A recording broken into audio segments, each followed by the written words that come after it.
Hola, ¿qué tal? ¿Cómo están? El día de hoy vamos a revisar nociología, continuando con la revisión de las distintas disciplinas filosóficas importantes. Como de costumbre, algo básico que hay que conocer es qué cosa es lo que aborda la nociología como disciplina filosófica. De manera resumida, yo te diría que la nociología estudia el conocimiento en general, a diferencia de la epistemología, que se dedica a estudiar el conocimiento, sí, pero un tipo de conocimiento que es el conocimiento científico. Lo anterior supone que, por ejemplo, la nociología se pregunte si es posible el conocimiento. En cambio, la epistemología, entre otros problemas, aborda la diferencia entre ciencia y pseudociencia.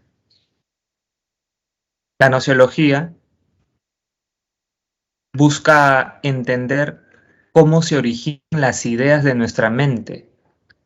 En cambio, la epistemología, siempre vinculada al quehacer científico, se va a preguntar, por mencionar algo, ¿cuál de todos los métodos es el más eficiente para que las ciencias progresen?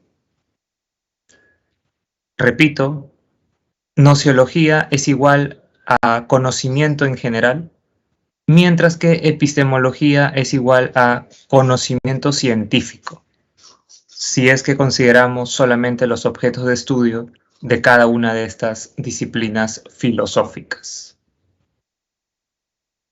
Una segunda cuestión que hay que aclarar el día de hoy es cuáles representan los elementos del conocimiento.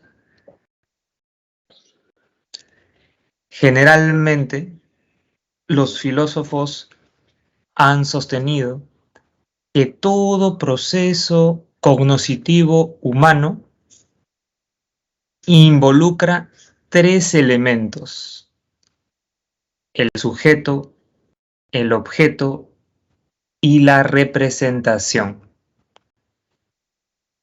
¿Qué debemos entender por sujeto? Obviamente, el ser humano, el individuo, el hombre, que posee dos facultades: la razón y los sentidos.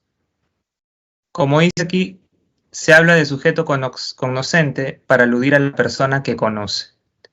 En cambio, se habla de objeto cognoscible para hacer referencia a todo aquello que rodea al sujeto, a todo aquello que puede comprender el ser humano sobre la base de su razón y sus sentidos. Ahora bien, el tercer elemento de todo proceso cognoscitivo, la representación, debe ser entendido por ti como la imagen o copia que hace el sujeto sobre el objeto. ¿Qué pasa si esa imagen, copia o idea que me hago sobre un objeto de la realidad se corresponde con ese objeto de la realidad? Pasa que voy a estar frente a la obtención de una verdad, de un conocimiento. En cambio, cuando hay una discordancia, una no correspondencia entre la representación y el objeto, más bien puedo hablar de falsedad. Para que vayas recordando a esta forma de entender el proceso cognoscitivo que te acabo de exponer, se le conoce como teoría de la verdad como correspondencia. Y es una de las tres teorías de la verdad más importantes. La teoría de la verdad como correspondencia fue asumida, por ejemplo, por Aristóteles, Santo Tomás de Aquino, Bertrand Russell, Ludwig Wittgenstein, entre otros filósofos. Incluso yo te diría que la teoría de la verdad como correspondencia, esta tesis de que es verdadero algo cuando existe correspondencia entre el lenguaje y el mundo, debe ser la tesis sobre la verdad que más han asumido los filósofos a lo largo de la historia. Lo cual no quita que Descartes, William James y otros filósofos hayan pensado la verdad en otro sentido.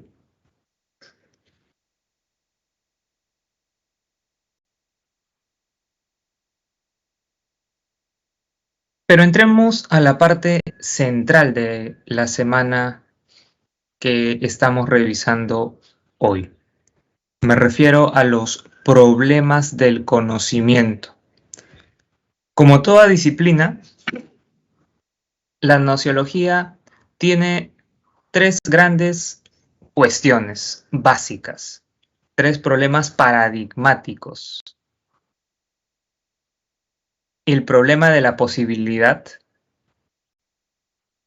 podemos considerarlo como el primero. El problema del origen del conocimiento, al cual podemos considerar como el segundo gran problema. Y el problema de la verdad. ¿Qué es en esencia la verdad? Una problemática que puede ser recordada por nosotros como la tercera gran cuestión que han abordado los gnosiólogos o teóricos del conocimiento.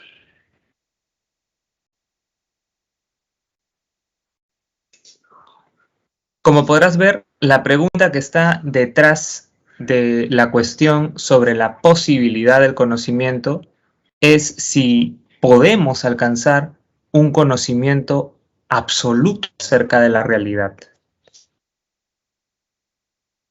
Podemos alcanzar algo así como una verdad indiscutible, indubitable, incuestionable. ¿Tendremos la capacidad de los seres humanos para lograr algo de ese tipo o no? Esas interrogantes han sido respondidas de distinta manera por los diferentes filósofos representativos. Unos han asumido la postura dogmática, otros la postura escéptica y finalmente un tercer grupo ha asumido la postura criticista. Dame un minuto para cerrar la ventana porque está pasando mucha bulla. Sí.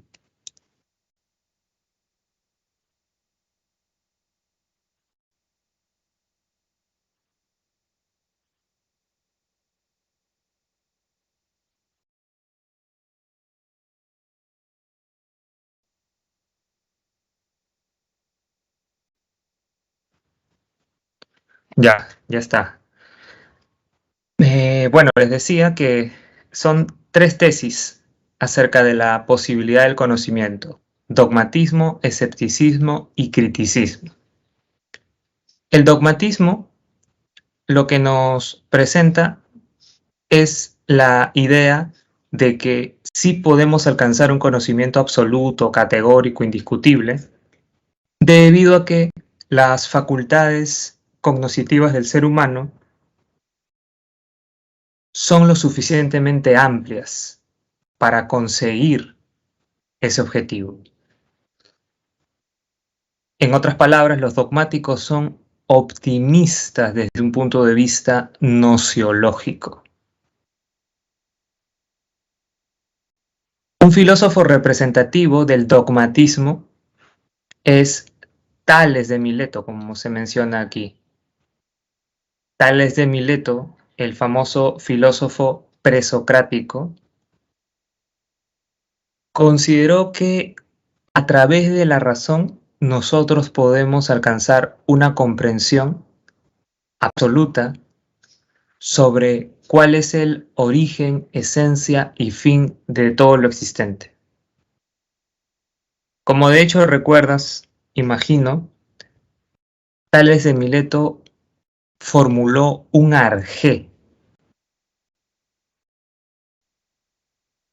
que desde su punto de vista es el agua. El agua es el origen de todo, es la esencia de todo y es también el fin de todo lo existente. Ese conocimiento sobre el agua como arjé es dudoso, es algo discutible, es algo revisable. No, dice Tales de Mileto. Es una conclusión que se puede sacar de manera categórica. Nuestra razón está capacitada para alcanzar esa verdad indiscutible. Si te pones a pensar, no solamente Tales, sino también todos los demás presocráticos podrían ser clasificados dentro del dogmatismo. Porque cada uno de los presocráticos postuló su propio arjé, ¿no? Anaximandro nos habló de lo apeiron, Anaxímenes del aire, Demócrito de los átomos, y así por el estilo.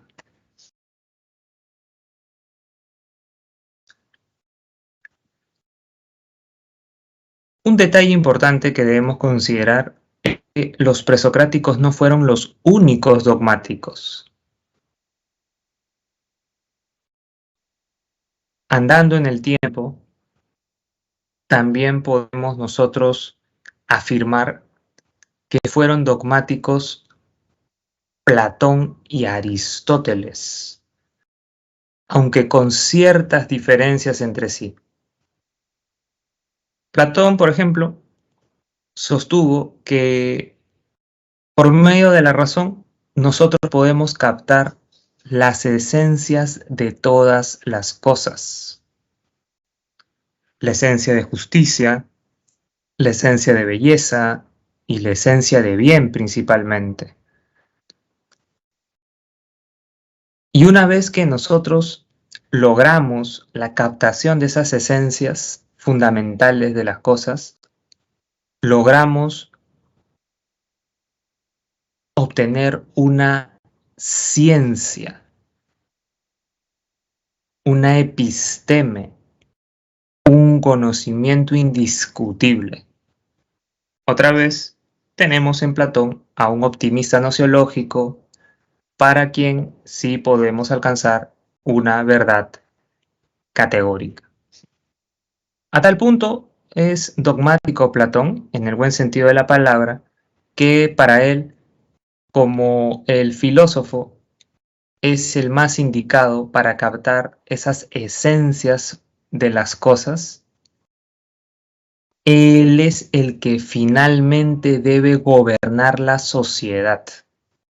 Claro, si el filósofo capta la esencia de la justicia y del bien, entiende lo que son la justicia y el bien de manera perfecta. Y en ese caso solamente queda que el filósofo aplique esos conocimientos a la labor política. De ahí es que sale el famoso concepto de rey filósofo en la filosofía platónica. Aristóteles, aunque generalmente se interprete como un filósofo completamente diferente a Platón, resulta que, por lo menos en su optimismo frente al conocimiento, se parece bastante a su maestro. Ciertamente, Aristóteles jamás dijo que se puede alcanzar un conocimiento absoluto en la política y en la ética, como sí lo estableció Platón. Pero, cuando se refiere Aristóteles a la física, a la metafísica, a la ontología y a la lógica, sí nos dice que dentro de estas disciplinas, los seres humanos, gracias a la razón, podemos alcanzar conocimientos absolutamente seguros. Así que Aristóteles también podría catalogarse como un dogmático. Un filósofo que no se te debe pasar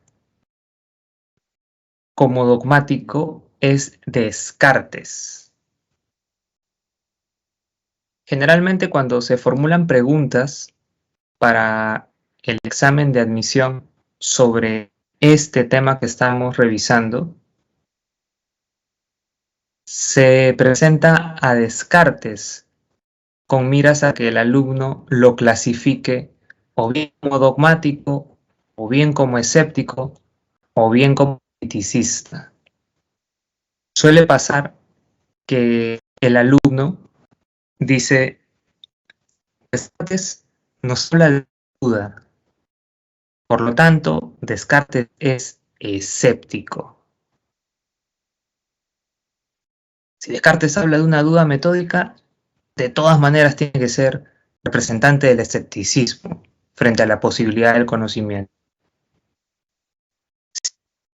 Es una manera incorrecta de responder, porque como otras veces yo les he insistido, Descartes considera la duda como un método, pero no como aquello en lo que debemos quedarnos los seres humanos. La duda, dice él, sirve para hacer a un lado todas aquellas ideas o contenidos de la mente que no son claros, distintos y evidentes. Pero ni bien tengamos la oportunidad de alcanzar una certeza, señala Descartes, debemos continuar con la búsqueda de más certezas, racionales, por supuesto. La duda solamente es un medio, no un fin. En cambio, para los escépticos en general, sobre todo para los escépticos radicales, la duda es un fin en sí mismo.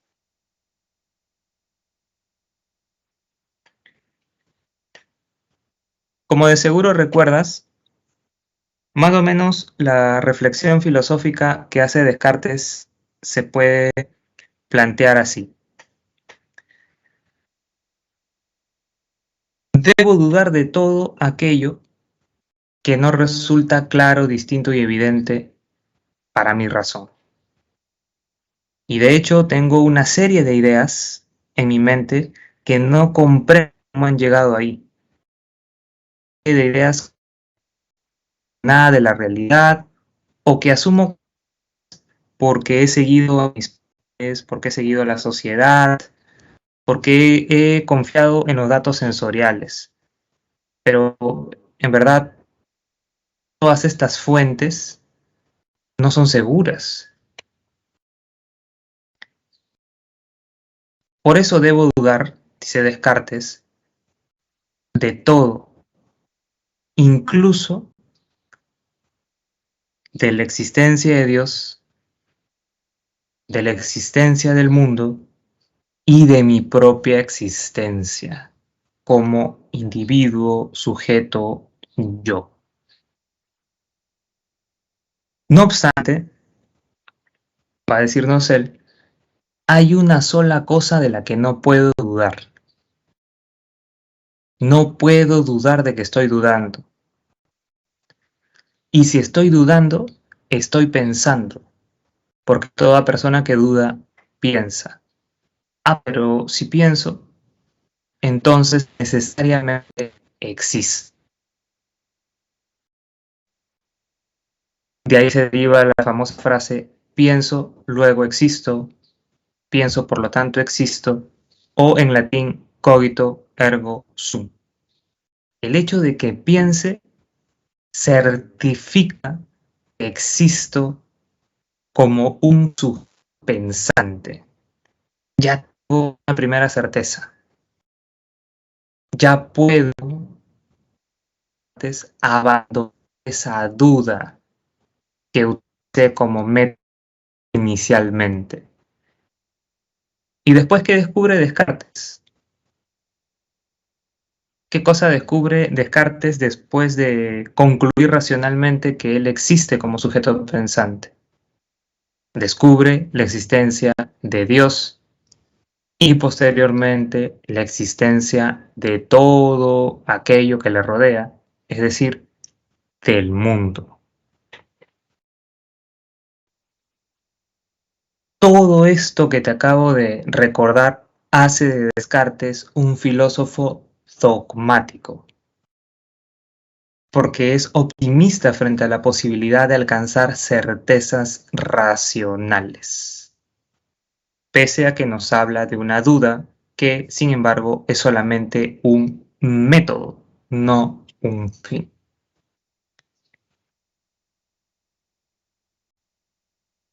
¿Y qué hay de los escépticos? Los escépticos vienen a representar las antípodas del dogmatismo. Los escépticos, como es fácil adivinar, niegan la posibilidad de alcanzar un conocimiento absoluto. Es importante que recuerdes una diferencia que hay entre dos tipos de escepticismo. Hay un escepticismo relativista y un escepticismo radical.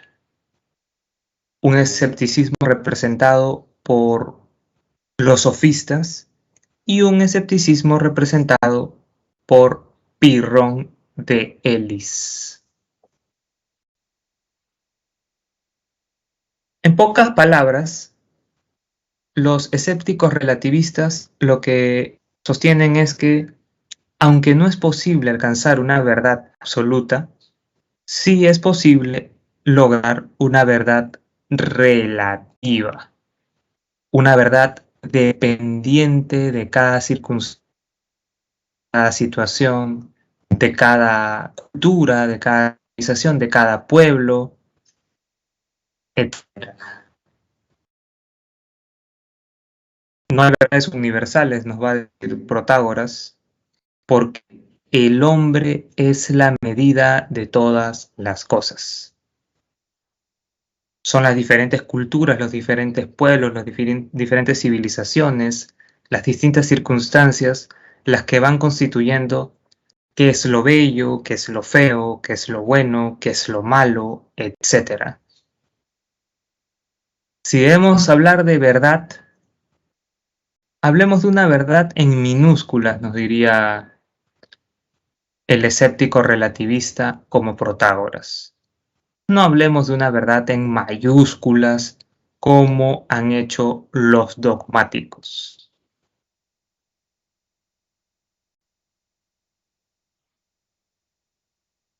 Los escépticos relativistas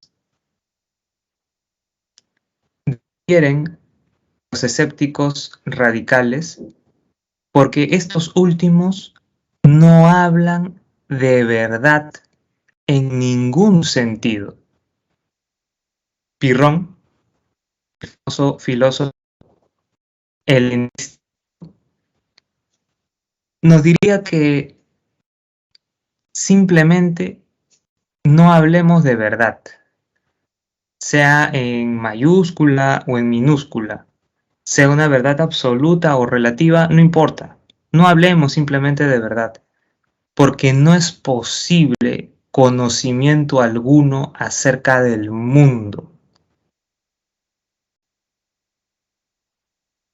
Y por esa razón, Pirrón recomienda que suspendamos el juicio frente a las cosas de la realidad. ¿Qué quiere decir esto de suspender el juicio? ¿Qué quiere decir esto que en griego se llama epoge? Quiere decir que no debemos afirmar ni negar nada sobre los grandes asuntos del ser humano. Dios, el sentido de la existencia, la vida después de la muerte, la belleza, la justicia, la mejor forma de gobierno, entre otras. Todos esos asuntos, todas esas cuestiones, todas esas grandes problemáticas, es mejor que no tengan de nosotros afirmaciones o negaciones. Es mejor que no juiciemos con respecto a esos, porque generalmente cuando lo hacemos,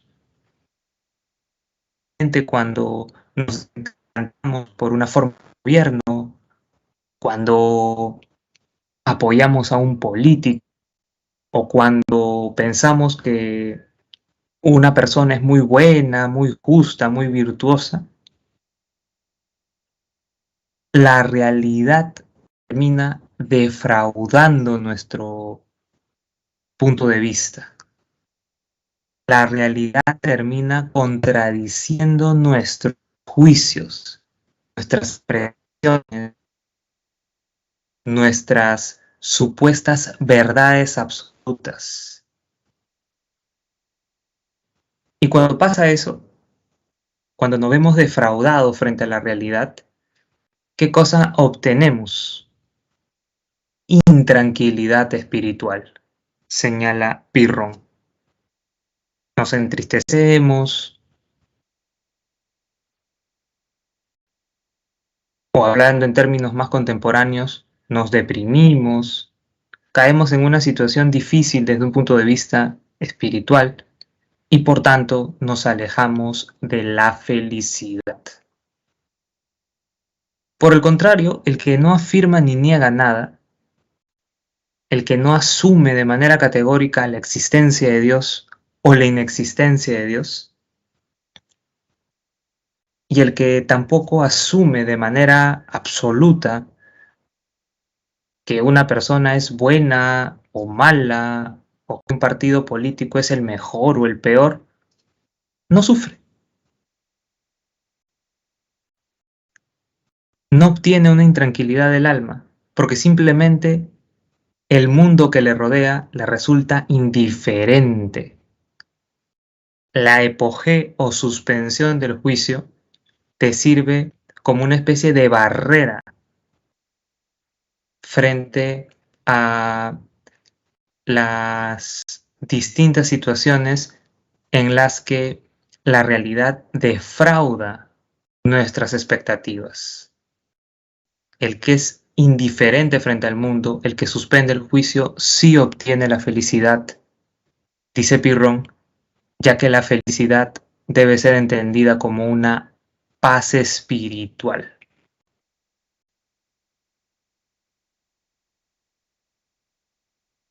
Como verás, el escepticismo radical tiene un trasfondo ético bastante claro, ¿no? El argumento de Pirron en contra del dogmatismo es que nos hace infelices. En cambio, en el escepticismo relativista de los sofistas, el argumento en contra del dogmatismo es que no se puede hablar de una verdad absoluta porque todo es relativo, porque todo depende del género humano y no de ciertas realidades inconmovibles que debemos descubrir a través de la razón. Sería, por ejemplo, lo que podría sostener Platón o algún otro filósofo de esa línea dogmática. Kant recuérdalo como una postura intermedia entre el dogmatismo y el escepticismo. O mejor dicho, recuerda el criticismo kantiano como una perspectiva nociológica que trata de los dogmáticos y los escépticos. En resumidas cuentas, Kant diría, no podemos conocer las cosas de manera absoluta, no podemos comprender efectivamente la esencia de la realidad, pero sí podemos comprender las cosas tal y como las experimentamos a través de los sentidos y ordenamos a través de la razón. Empleemos la jerga kantiana para familiarizarnos. No podemos conocer el nómeno, pero sí el fenómeno.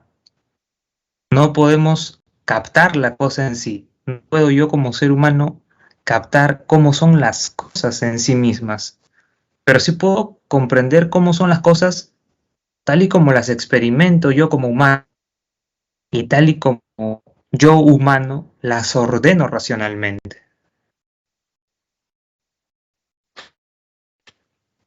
Profesor, eso se parece al escepticismo de Protágoras. ¿Acaso no es lo mismo lo que plantea Kant?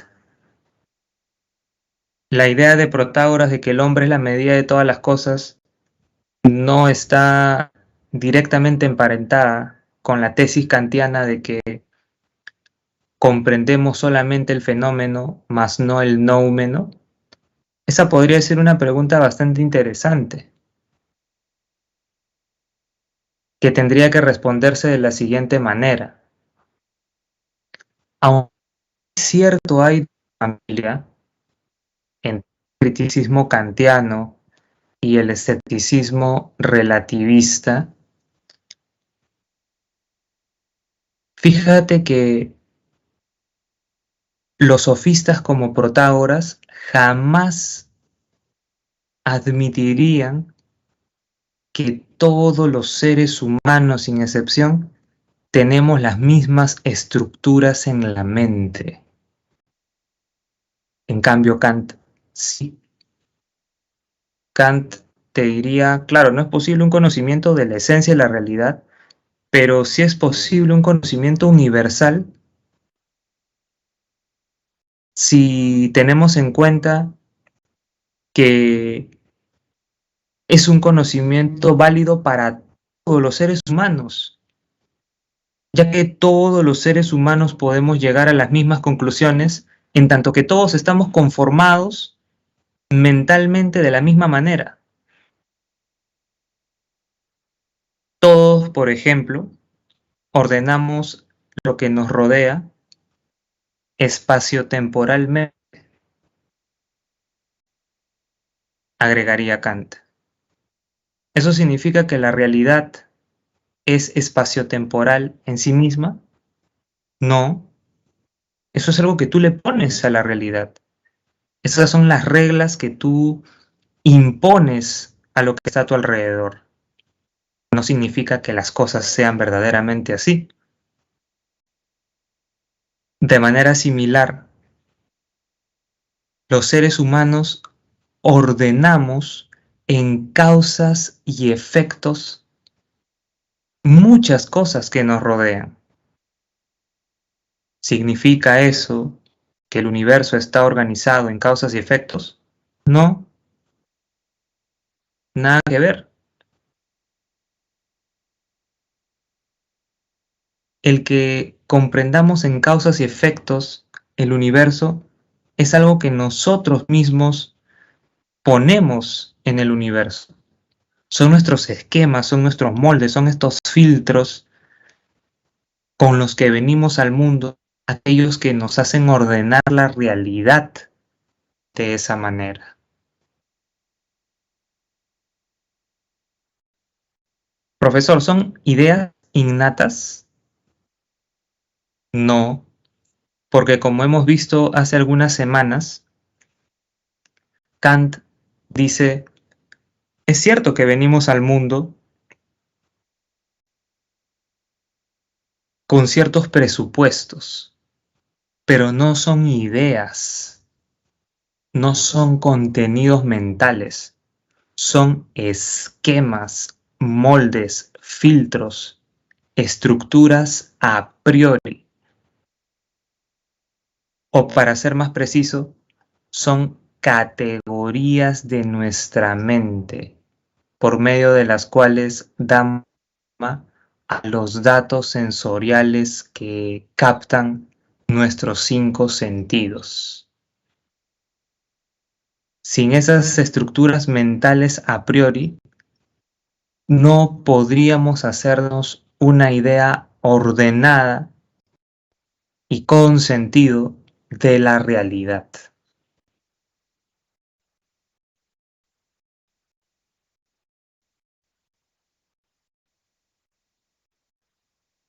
Así que Kant, sobre la pregunta de si es posible conocer la realidad, respondería si es posible, pero con ciertas limitaciones propias de nuestra condición humana. ¿Vale la pena hacer ciencia? ¿Vale la pena dedicarse a la física, a la química, a la biología? Sí, dice Kant, porque es el grado máximo de conocimiento al que podemos aspirar los seres humanos.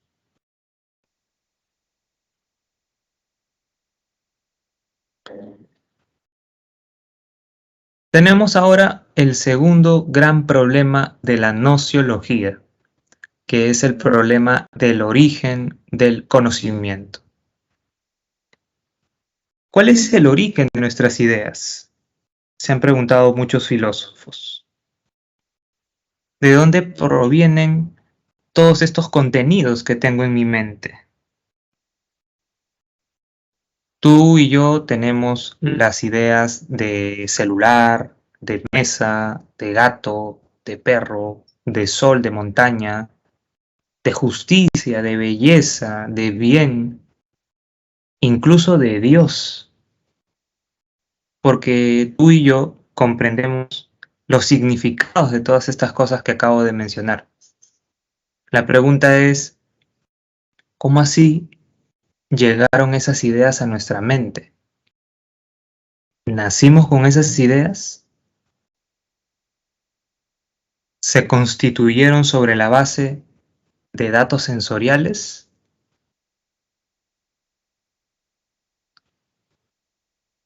¿Todas las ideas son innatas o solamente algunas son innatas? La razón y los sentidos están en la base de toda configuración de ideas, o hay ideas que no requieren de un dato sensorial de base. Hay ideas que simplemente están ahí desde que nacimos. Y por eso es posible un conocimiento a priori o no. O todo conocimiento requiere de la experiencia humana a través de los 5 sentidos. Todas estas preguntas se derivan de esta única pregunta que tienes tú en la diapositiva. ¿Cuál es el origen del conocimiento? Y con respecto a esa pregunta, se han dado 3 respuestas: el racionalismo, el empirismo y el criticismo. Racionalismo, empirismo y criticismo.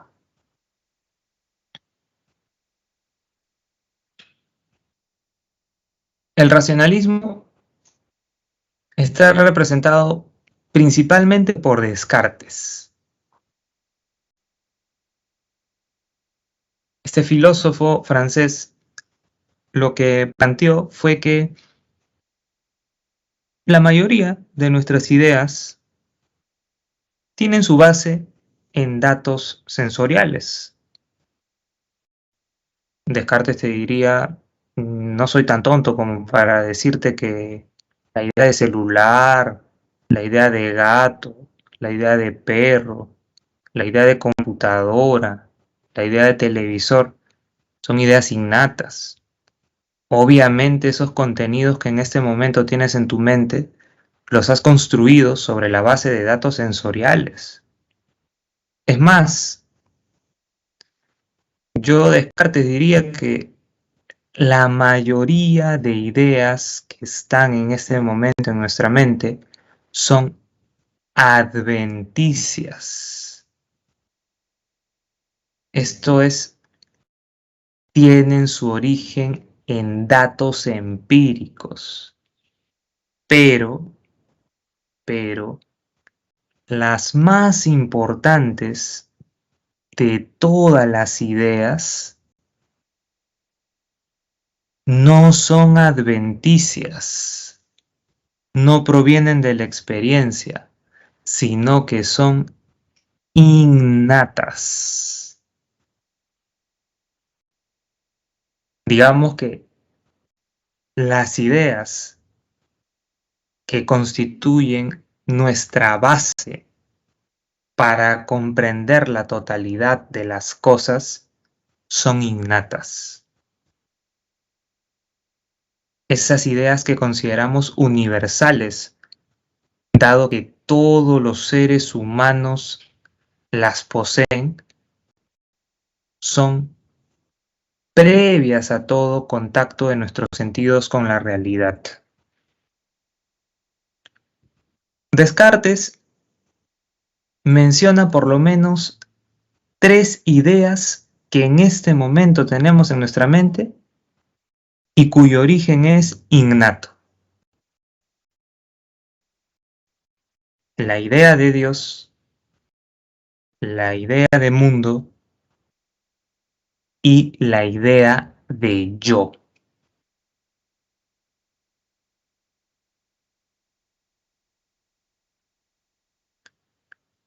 Esto explica por qué cuando Descartes hace toda su reflexión acerca de cuáles son las cosas seguras y cuáles son las cosas que más bien se deben hacer a un lado, termina diciendo, me doy cuenta de que todas las ideas de mi mente son dudosas. Todas las ideas de mi mente no son claras, distintas y evidentes desde un punto de vista racional. Incluso veo que es dudosa, oscura, poco clara, la idea de mi propia existencia, junto con la idea de la existencia de Dios y la idea de la existencia del mundo. Debo entonces poner todo eso entre paréntesis. No lo debo negar, no debo decir no existe simplemente Dios, no existo yo y no existe el mundo. Debo poner entre paréntesis, debo dudar, debo seguir examinando. Ahora, en medio de este examen me doy cuenta de que no puedo dudar de que estoy dudando. Y si estoy dudando, estoy pensando. Y si pienso, por lo tanto, existo. Lo importante de esto que te estoy volviendo a recordar es que Descartes llega a la conclusión de que él existe como sujeto pensante sin recurrir a la experiencia. Su argumento no es yo Descartes existo porque tengo sueño, porque tengo frío, porque tengo calor, porque tengo hambre, porque en este momento estoy tocando la mesa. No. Los datos sensoriales suelen ser engañosos, dice Descartes. Muchas veces creemos estar viviendo la realidad cuando en verdad estamos soñando. Así que yo no puedo decir, sí, existo de todas maneras porque en este momento estoy observando un perro. No, puedo estar dentro de un sueño. Y ese perro puede ser una ficción y todo lo que me rodea a mí y a ese perro puede ser también una ficción. Descartes entonces deja de lado los datos sensoriales como la fuente de certeza y llega a la conclusión de que él existe como un sujeto pensante por vía netamente racional, lo cual demuestra ¿qué cosa? Demuestra que hay ideas innatas que yo puedo descubrir como presentes en mi mente sin apoyarme en datos sensoriales. Algo parecido pasaba con la existencia de Dios, como tú recordarás. Descartes dice, en mi mente tengo una serie de ideas. Una de esas ideas es la idea de perfección. Entiendo el significado de la palabra perfección, sé qué cosa supone, sé a qué cosa se refiere, y me pregunto por qué yo, que soy un ser imperfecto, he podido crear la idea de lo perfecto. Resulta absurdo. No he podido ser yo el que ha creado la idea de lo perfecto sobre la base de mis experiencias. Ha tenido que ser un ser perfecto el que ha puesto en mi mente el concepto de perfección. Ah, ¿y eso qué demuestra? Demuestra que existe un ser perfecto al que podemos llamar Dios. Te repito, una vez más, el proceso que sigue Descartes es exclusivamente racional. No concluye que Dios existe a partir de datos sensoriales, sino siempre a través de un análisis de los contenidos que tiene en su mente. ¿Y qué cosa demuestra eso? Demuestra, una vez más, que hay ideas innatas, ideas que ya están en nuestra mente cuando nosotros nacemos y que en todo caso solo queda sacar a la luz a través de un proceso introspectivo.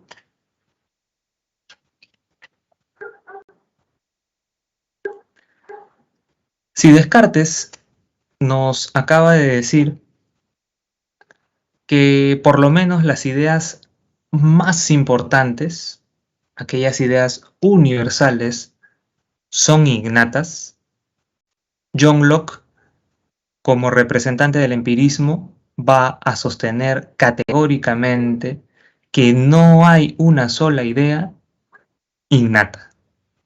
Todas las ideas, para él, tienen su base en datos sensoriales,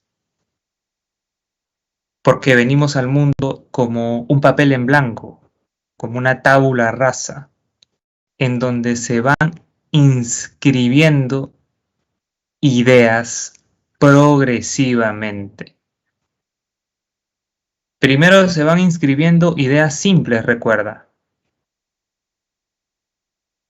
Y sobre esa base de ideas simples se van formando ideas complejas. Ejemplos de ideas complejas. La idea de humano, la idea de perro, la idea de árbol, la idea de justicia, la idea de belleza y también la idea de Dios. Significa que John Locke descartó toda posibilidad de demostrar la existencia de Dios, en tanto que Dios simplemente sería una idea de nuestra mente. Fíjate que no. John Locke lo que rechazó fue el tipo de demostración de la existencia de Dios que planteó Descartes. Y por eso desarrolló su propia manera de demostrar la existencia del Ser Supremo. Locke desarrolló una vía empírica para concluir que existe un Ser Supremo. Como el origen de todo conocimiento, dice él, es la experiencia, tenemos que partir de la experiencia para ir ascendiendo progresivamente a ese Ser Supremo que no es material, que no es experimentable, y al que podemos llegar no solamente teniendo como punto de partida de la experiencia, sino también continuando con un uso de la deducción racional. Porque como vimos nosotros hace algunas semanas, John Locke no es que rompa con la razón, ¿no? Sino que él piensa que en el origen está sobre todo la experiencia. Y después de que se van constituyendo ideas simples, ya entra a tallar la razón para combinar esas ideas simples y formar ideas complejas.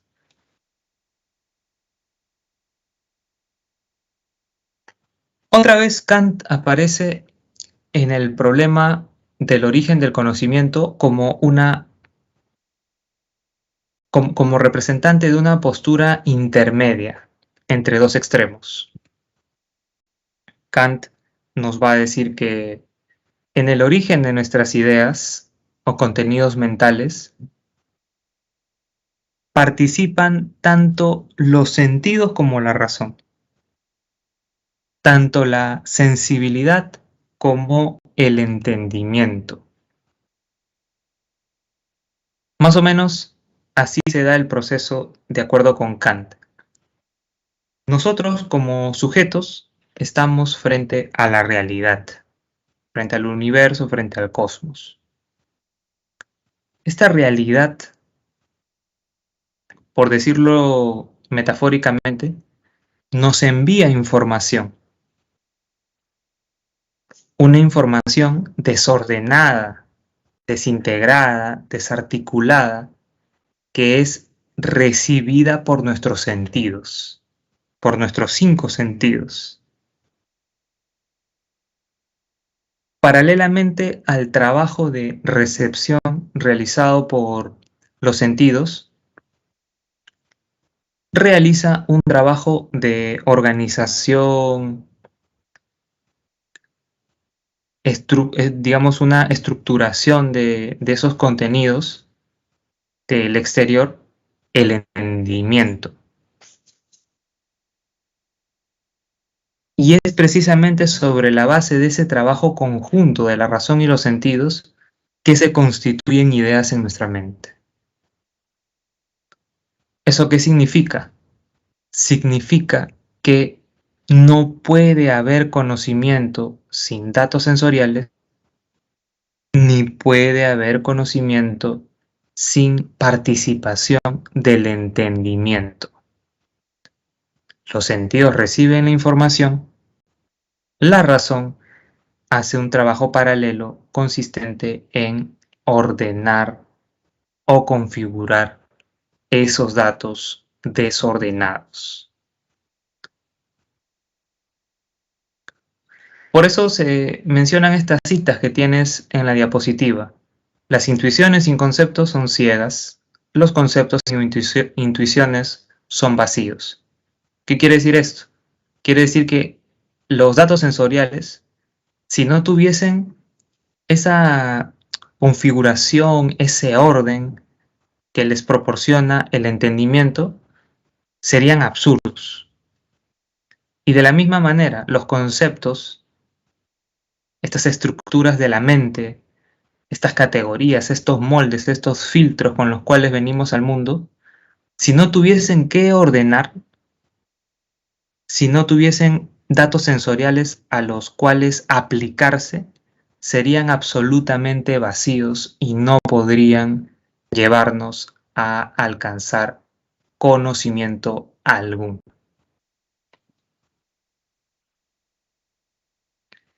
Para finalizar, tenemos el problema de la verdad.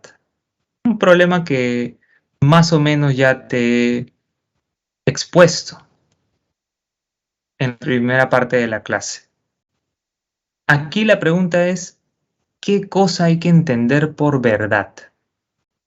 La mayoría de filósofos, ¿qué cosa han dicho? La mayoría de filósofos han dicho, la verdad es la correspondencia entre lo que expresamos a través del lenguaje y el mundo de los hechos. Si hay una correspondencia exacta, estamos frente a lo verdadero. Mientras que si no hay una correspondencia, estamos frente a algo falso. ¿Qué filósofos asumieron la teoría de la verdad como correspondencia? Aristóteles, Santo Tomás, Bertrand Russell y Ludwig Wittgenstein. También hay que recordar la teoría de la verdad como evidencia, formulada por Descartes. Descartes estuvo convencido de que algo es verdadero cuando resulta claro, distinto y evidente para nuestro entendimiento. En palabras resumidas, algo es verdadero si es una evidencia racional. Y un ejemplo de evidencia racional es esta, ¿no? Pienso, por lo tanto, existo. Hay que diferenciar esta evidencia racional de Descartes de la evidencia empírica de David Hume. Ambos hablan de evidencia, pero Descartes de una evidencia basada en las deducciones racionales y Hume en una evidencia fundada en la experiencia presente que estamos teniendo. Y por último está la verdad como utilidad, que como su nombre lo dice, nos presenta la tesis de que es verdadero todo aquello que es útil o beneficioso de alguna manera. A esta teoría de la verdad se le conoce también como enfoque pragmático, el cual fue formulado por William James. Bien, dejémoslo ahí porque ya se ha vencido el tiempo. Estas son las claves y ya nos reencontraríamos la próxima semana. Hasta luego, cuídense, muchas gracias.